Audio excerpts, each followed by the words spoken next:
Sannan wani abu da nake so mutane su sani har yau shine wanda jama'a ba su fahimci ba wannan abin. Wallahi ana neman a ma Nijar zagon ƙasa ne.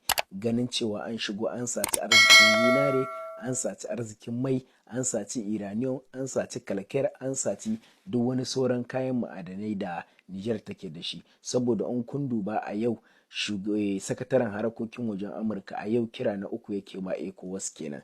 Sannan har yau kungiyar tarayyar Afirka babu abin da ta ce. Sannan Alasan Watara dan koren France yana nan sai ya nace dolen shi sai ya kawo hari cikin Nijar. Sannan kuma ina kira ga dukkan wani dan Nijar, ga dukkan wani dan Afirka, mu sa hankalinmu mu lura. Wannan turawan rena mana hankali ne suke, juya mana hankali ne suke, juya mana tunani ne suke.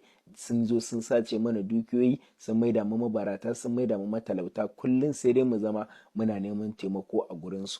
To wannan zaluncin mu bamu yarda ba da shi. Muna kira ga ECOWAS da me yake da suna African Nation da American Nation da United Nation da dukkan wasu sauran kungiyoyi na duniya da wannan abin da ake so a yi mu bamu yarda ba da shi. Sannan ina ƙara kira ga ECOWAS da Cote d'Ivoire su ma su dakatar da abin da suke nema su yi, don wannan zalunci ne, wannan neman tada zamna tsaye ne a cikin ko kuma katsalandan shiga cikin harkokin cikin gida, harkokin da bai shahe ku ba.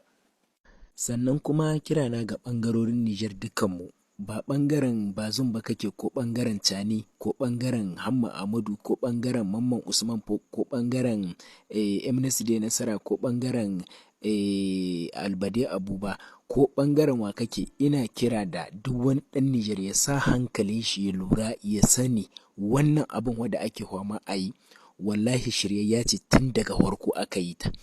Ka duba ɓangaren Risabila yanzu ya ware ya ce tawaye zai yi. Sannan ga sojoji, sannan ga ɓangaren Bazum, ga ECOWAS, ga ƙungiyar tarayyar Afirka, ga ƙungiyar tarayyar Turai, ga Amerika, sannan ga wannan El Iska Cote d'Ivoire ita ma tana nuna cewa wai tana iya ta kawo sojoji su yaƙi Nijar. Sannan kuma in kun duba ɓangare guda a cikin Nijar in har yau akwai waɗanda su ma suna nan 'yan ba ruwana ne amma daga ƙasa suna suka ƙasa. Don haka don Allah jama'a mu sa hankalinmu, mu sa ƙasanmu a gaba, mu sa ƙasa ita ce a gabanmu, ba wai abin da za mu samu ba ko abin da muke so ko kuma ra'ayinmu. Wannan mutanen kasu zo su raba mana kawunanmu. Sannan ECOWAS za ta raba mana kawunanmu, ƙungiyar tarayyar Turai za ta raba mana kawunanmu, sannan Amerika za ta raba mana kawunanmu, da dukkansu wannan da kuke ganin su babu wani ɗaya wanda yake son ƙasanmu a cikinsu. Saboda inda suna son ƙasanmu zauwa za a yi tattaunawa sulhu a gano menene bakin zaren, ba wai a ƙoƙarin haɗa cin kanmu ba, a haɗa mu yaƙi da kawunanmu. Don Allah mu lura jama'a, mu kiyaye.